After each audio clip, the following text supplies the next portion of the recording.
Mesdames et messieurs, bonjour et bienvenue au 13h sur Canal 2 International. Henri Kédian, good day. Yeah, good day, Junior, and welcome to join us on this edition of the news on Canal 2 International. We begin with our top stories.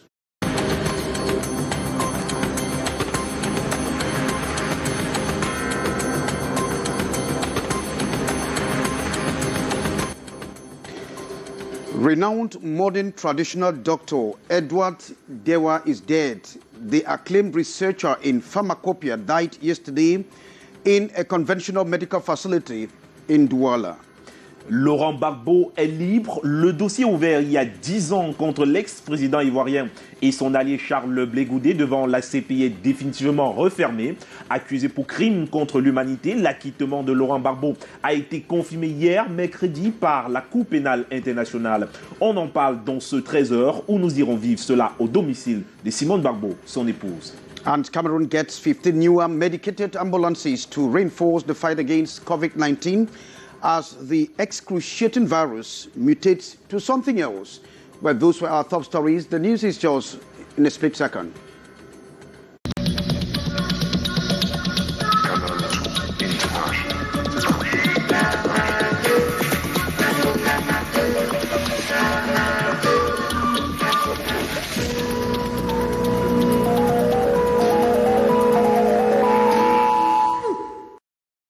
Thanks and welcome to join us. I'm Kejang Henry Atimbe with Junior Hussein as your anchor man.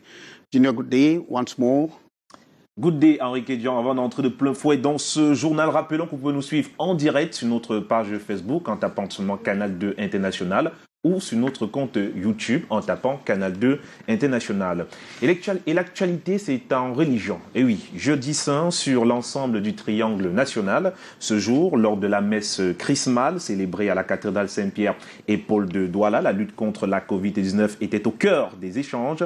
Nous avons rencontré plusieurs chrétiens ce matin qui se sont exprimés sur la maladie, le vaccin et les mesures barrières en rapport avec leur foi. Écoutons-les au micro de Marous Kouissou.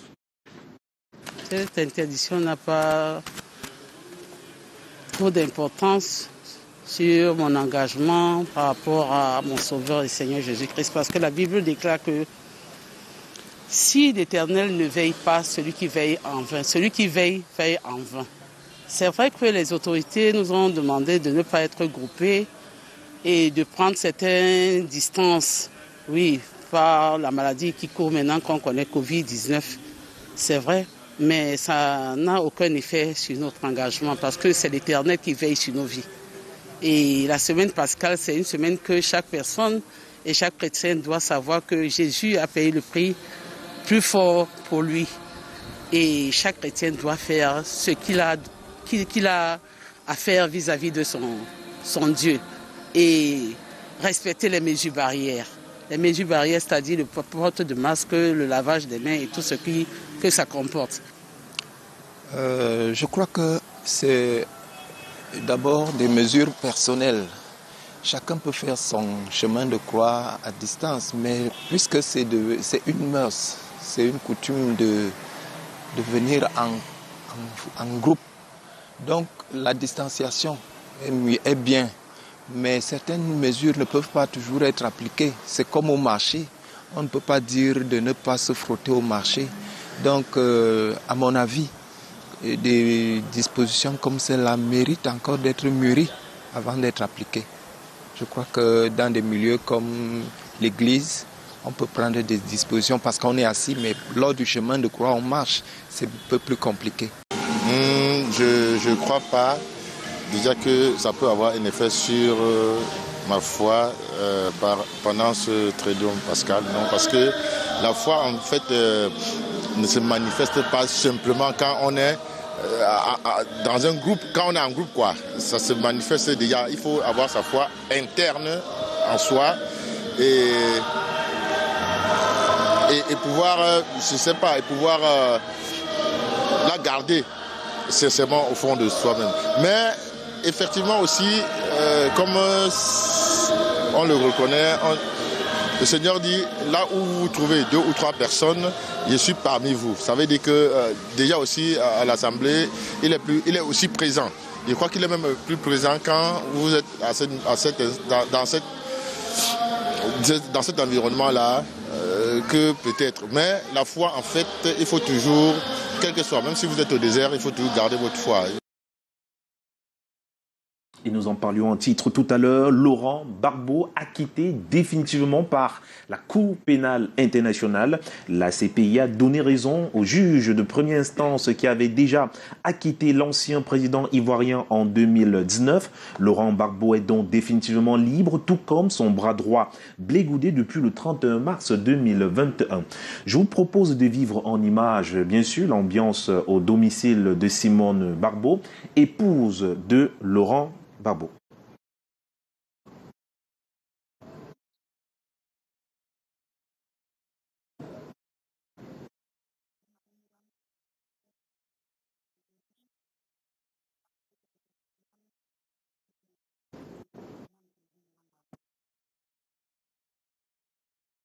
Très heureuse, je suis satisfaite. Je pense que nous arrivons au terme de toute une péripétie d'épreuves qui n'auraient même pas dû être. Donc vraiment, gloire à Dieu. Gloire à Dieu parce que enfin la vérité est dite, la justice est faite. Gloire à Dieu. Je voudrais dire merci à tous les Ivoiriens qui partout sous tous les cieux ont combattu, ont battu les pavés, se sont engagés, ont engagé même quelquefois leur sécurité, leur santé pour que nous arrivions enfin à ce résultat-là. Merci à tous les Africains de toutes les nations. Ils se sont investis pour une fois. Cette cause-là, elle a été une cause entièrement africaine. Merci aux organes de presse. Merci à toutes les institutions qui, d'une manière ou d'une autre, sont intervenues. Quelquefois, ça a été dans la discrétion. D'autres fois, ça a été dans des médias, etc., sur des antennes, sur des ondes, pour qu'aujourd'hui, nous obtenions ce résultat. Voilà, vous venez de suivre à l'instant Simone Gbagbo, épouse de Laurent Gbagbo. Et la suite de l'actualité, c'est avec vous, Henri Kedjon. On parle du Triduum Pascal. All right, thanks very much. Yes, the Pascal Triduum, and of course, for the second year running now, the coronavirus pandemic is still dictating how Christians are to celebrate the Holy Week, especially the Pascal Triduum, like you rightly said, and gatherings have been reduced by social distancing, wearing of face mask and hand washing order of the day. Now, the traditional and symbolic foot washing will certainly not take place. Street, Station of the Cross, and other ground or crowd pulling activities have all been relegated to the background. And our Yaoundé Bureau Chief Correspondent, Beatrice Ngamo, visited some of the temples, the worship temples, and says all these have killed the festive spirit. In the peak of Christianity, the Holy Week, the Pascal Triduum, with Holy Monday, Thursday, today, as it is popularly known, the Church has learned to live with the COVID-19 pandemic restrictions also. Wearing of face mask, social distancing, no crowds. Holy Thursday commemorates Jesus washing the feet of his apostles, followed by the Lord's Supper, establishing the sacrament of Holy Communion. But because of COVID-19 and consequent increasing infections and deaths, the ceremonial foot washing absent, but the Eucharist, Christ turning bread and wine into his body and blood, and strict respect of COVID-19 barrier measures. We are in a crisis, sanitary crisis of COVID-19. But in our church, we will try not to be afraid by the pandemic, but to know that Jesus is the thing. This pandemic destroyed our manner to see and to live. But with Jesus Christ risen, we could do all, and we could rise with him. Like Holy Thursday, Good Friday goes with no a Sunny celebration, a tradition typical in the Central region, following instructions from the Archbishop. No Station of the Cross on the streets, but quiet veneration of the cross observed by Christians as day of penance, grief, and fasting. The crucifixion of Jesus Christ. Then Easter Vigil Saturday, day of somber meditation with its holy fire, sign of great hope as Christ's resurrection on Easter Sunday redeems the world, salvation to mankind. All these great celebrations, the Paschal Triduum in low key, the new mood implemented by COVID-19 pandemic in its second year running. Oh, thanks very much, Beatrice Ngamo. Like you got in our headlines, one of Cameroon's most acclaimed modern traditional doctors, Edward Dewa, has died. Dr. Dewa Edward died yesterday at a modern medical facility in Douala after an illness. Now, sources closer to Dr. Edward Dewa have debunked reports of his death linked to COVID-19, saying he has been ill for quite some time. Dr. Edward Dewa is a household name in the pharmacopoeia research in Cameroon and the Central and West African region, Europe, Asia, China, India, and the US of A. With more than 45 years of research in traditional medicine, Dr. Edward Dewa has trained hundreds of researchers across the globe. The native of Balikumbat of the northwest region of Cameroon is dying at a ripe age of more than 74. Dr. Edward Dewa leaves behind 6 wives, 17 children, dozens of grandchildren, friends, and those of the traditional medical industry to mourn him. And we move over to the southwest region where the story of the alleged massacre in Bongé has been debunked by the Ministry of Defense, as Ines Dadeso tells us. Images presenting a scene of massacre of men, women and children in Bongé subdivision are going viral on social media. The alleged massacre, according to social media, is attributed to defense and security forces who are equally accused of having carried out the raid, killing several civilians in Foué-Bakondo village. But the people of Foué-Bakondo village have debunked the story propagated by different news outlets of the gruesome killing of over a dozen of civilians in their village.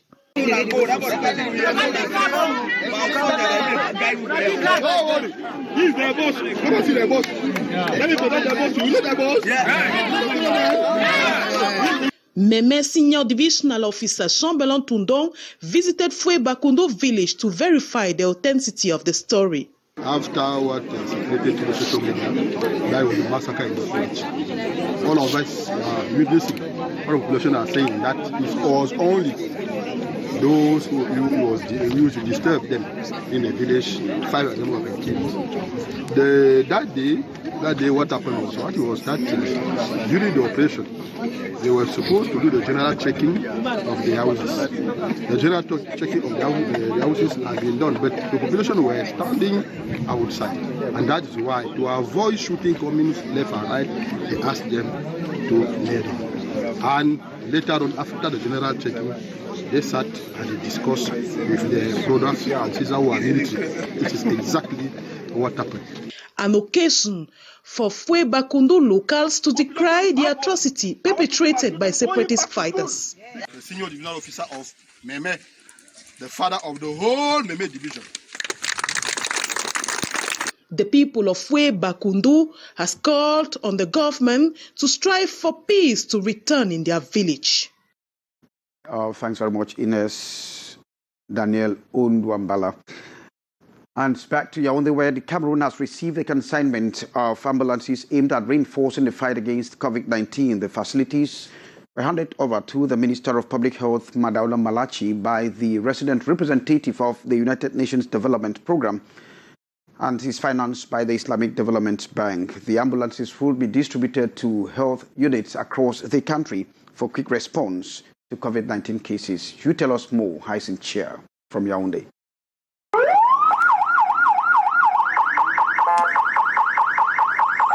They are 15 in number, medicated ambulances type C with a rich content to combat the challenges of COVID-19.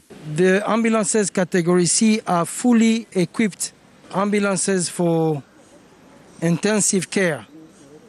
It has capacity to transport patients, including providing first care, but also oxygen support. The initiative from the government of Cameroon, funded by the Islamic Development Bank and executed by the United Nations Development Programme, is aimed at meeting the needs of health units in Cameroon, responding quickly to the growing coronavirus cases. It's a much broader project to strengthen the health system by procuring heavy equipment that are much needed for the country in the different hospitals. The untold economic consequences caused by the pandemic remains a general call for concern. COVID-19 is not only a health issue, it's fundamentally a development issue. It has consequences on the health system, on the social aspect, and also on the economy of the country. So UNDP will continue to work hand in hand with the government of Cameroon to support the response to the COVID-19. It is worth noting that this is the second consignment of the ambulances, bringing the total to 25 after the first 10 were received in Douala in February this year. Well, thanks very much, Hyacinth Chair. Junior, you are taking us to Betua, where the security operatives are tracking a lady who actually abandoned the fetus in a trash can in Betua. C'est une scène horrible ce 31 mars 2021 à Bertois justement. Un fœtus sans vie retrouvé dans un bac à ordures. L'acte odieux suscite de l'indignation. Pour le moment, l'auteur reste introuvable. Nos reporters Patricia Naossi et Kizito Koumaï sont descendus sur les lieux. Reportage. Une scène horrible. Celle à laquelle ont assisté les populations du quartier dit Kosovo à Bertois aux premières heures de la matinée, en ce 31 mars. Un fœtus sans vie, retrouvé à l'intérieur de ce bac à ordures. La découverte lugubre est faite par un agent du service d'hygiène et de salubrité de la place. Je suis arrivé ici à 5h59 pour que je commence mon boulot ici. J'ai donc trouvé ce fœtus emballé dans une serviette. Dans ce bac, auquel j'ai donc appelé le 117. Ça a sonné, ils n'ont pas décroché. J'ai un chef à la PJ auquel je l'ai fait appel. Il m'a fait comprendre de patienter. Il va envoyer ses éléments. Aussitôt alertés, les éléments de la police judiciaire vont descendre sur les lieux afin de faire le constat de cet acte odieux qui suscite des vagues d'indignation. Le conseil que je peux donner à nos jeunes sœurs, c'est ne pas s'aventurer avec les garçons qui ne peuvent rien aboutir. Par exemple, ce cas vraiment que le garçon a refusé d'assumer et la fille a été forcée de venir aussi jeter l'enfant. Demandons aux petites filles de maintenant de s'abstenir. Il y a déjà les méthodes pour s'abstenir. Et si ce n'est pas le cas, si elle conçoit, elle doit vraiment faire tout pour accoucher. Si elle accouche, elle garde son bébé. Quand on donne naissance à un être humain comme ça, il ne faut pas vraiment... Ça, c'est tuer un être humain. Signalons que c'est la deuxième découverte du genre en moins d'un mois dans la ville de Bertois. Afin que pareil cas ne se reproduise à l'avenir, les chefs de quartier envisagent l'installation des caméras de surveillance dans différents carrefours, ajoutées au renfort de l'éclairage public. Du reste, une enquête a été ouverte. Le Cameroun vient de voir son parc automobile s'enrichir de 15 ambulances médicalisées de type C, véhicules réceptionnés par le ministre de la Santé publique, acquis par le gouvernement grâce au programme des Nations Unies pour le développement sur financement de la Banque islamique de développement. Karim Ezatiachoya et Constant Kamga. La sirène d'alerte qui signale son passage aux usagers de la route. Ambulance médicalisée de type C, équipée pour une prise en charge préhospitalière complète avec possibilité d'oxygénation. Défibrillateurs, masques à oxygène, concentrateurs d'oxygène, respirateurs de transport, bref, tout y est. Le véhicule 4x4 peut voler à la rescousse malade, même dans les coins les plus reculés du pays. Complètement autonomes, peuvent prendre en charge des patients. Elles sont 15 au total, réceptionnées ce 31 mars à Yaoundé par le ministre de la Santé publique. Le représentant résident du programme des Nations Unies pour le développement agence d'exécution de ce projet financé par la Banque islamique de développement, et le représentant du gouvernement paraphe la lettre de rétrocession. Un premier lot de 10 véhicules adaptés à la prise en charge des patients avait été remis à Manaouda Malachi le 27 février dernier, ce qui porte le nombre total à 25. Ces ambulances seront reparties dans les localités définies par les délégués régionaux. À un moment donné, on ne les trouvait pas d'ailleurs sur le marché. Donc il fallait quelqu'un qui est bien pénétré sur ce marché-là, qui a une renommée comme ces organismes des Nations Unies. C'est pour ça que nous sommes retournés vers le PNUD. Ces nouveaux engins roulants vont en outre renforcer le système de prise en charge des patients victimes de Covid-19. Un important lot de matériel de riposte acquis, toujours dans le cadre du financement de la Banque islamique de développement, également annoncé. Nous avons également 6 scanners qui sont en route vers le Cameroun. Ces équipements vont renforcer le plateau technique de nos hôpitaux au moment où le coronavirus dicte sa loi. Le délégué régional d'Elekam dans la région de l'Adamawa évalue le niveau d'enrôlement des potentiels électeurs depuis le lancement de la révision des listes électorales en janvier dernier. Nouvellement affecté, Francis Péné Tientieux, justement, a redynamisé le moral du personnel. Reportage Eringele. Après avoir enrôlé 579 inscrits à la fin du mois de janvier, contre un peu plus de 1700 à la même période l'an dernier, Elekam dans la région de l'Adamawa met les bouchées doubles afin de réaliser cette année une performance acceptable ou tout au moins atteindre les 15 000 inscrits de l'exercice précédent. C'est la trame de fond de cette assise organisée au siège régional en Ngaoundéré, qui permet d'apprécier le travail abattu depuis le début de la révision des listes électorales, le 2 janvier dernier. À ce jour, la région de l'Adamawa a inscrit 1547 électeurs. Nous avons d'énormes difficultés sur le terrain, déjà avec les partis politiques qui sont en retrait. Et à ce moment, nous sommes de mener des sensibilisations pour que les partis politiques s'impliquent. La difficulté majeure qui est le Covid-19, qui ne nous permet pas de nous déployer sur le terrain, sont obligés de rester à des lieux fixes. Le délégué régional de l'Elekam fait ainsi sa première sortie. Après sa récente nomination dans l'Adamawa, Francis Péné Tientieux a également questionné l'état des avancements et du reclassement du personnel, avant de prescrire aux 5 chefs d'agence départementales de garder le moral du personnel au beau fixe afin de tenir l'objectif de 500 000 inscrits cumulés depuis la refonte. Je vous invite chacun, en ce qui le concerne, de gérer ce personnel en bon père de famille, mais de signaler sans complaisance aucune tout cas d'indiscipline avérée pour leur traduction devant le Conseil de discipline d'élection du Cameroun, empêchant ainsi la gangrène de contaminer l'ensemble du personnel. L'Adamawa pointe à près de 450 000 inscrits à date sur une population estimée à plus d'1,2 million d'habitants. La Suisse est avec vous, Henri Kédian. And so, of course, we move to the Douala City Council, where they have broken a new record, generating the highest income ever in the year 2020. More than 44 billion francs CFA was raised during the 2020 budgetary year, despite grappling with the coronavirus pandemic. Now, this information was disclosed at the first plenary session of the City Council. Regina Tandaleke reports.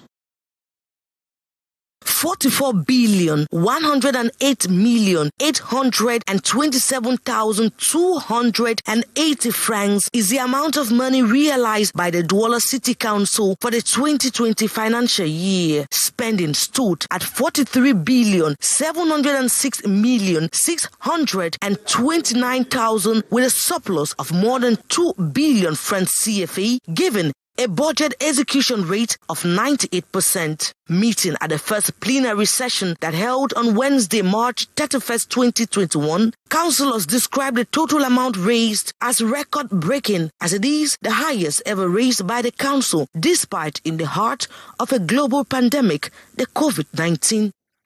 We have succeeded to generate more income than ever. This is the first time that the city of Douala has more than 40 billion incomes in 1 year, despite the COVID illness. The exercise was coming exactly 1 year after the new executive took over office, with City Mayor Roger Mbasa-Ndine at the head. Councillors also deliberated on some milestones, notably a city with more clearage, a tough fight against urban disorder, waste management, and the fight against insecurity. But the SDO for Vuri, Benjamin Butu, while congratulating the team, thinks more can be done. The executive chiefs make more efforts to ameliorate the finance of this institution, and it is why I say that it is a good occasion. I take the opportunity to address him my encouragement, and I think that this can be continued. The councillors were urged to work harder this 2021 to give the town a facelift and fight against COVID-19. Regina Leke reporting there. Since the start of the security crisis in the southwest region, workers in that region have always been absent from work on Mondays with excuses, calling it ghost town. And so these recalcitrant workers would be sanctioned. This warning shot has been made by the Minister of Public Service and Administrative Reforms, Joseph Lee, during a walking visit in the southwest region, that is in Buea and in Limbe. Ines Daniel Undwa Mbala reports. Civil servants in the southwest region have been told that all public services can be obtained in Buea. They were reminded that they don't need to travel to Yaoundé to follow up files. Public Service and Administrative Reforms Minister was speaking in Buea on a working visit to the southwest region.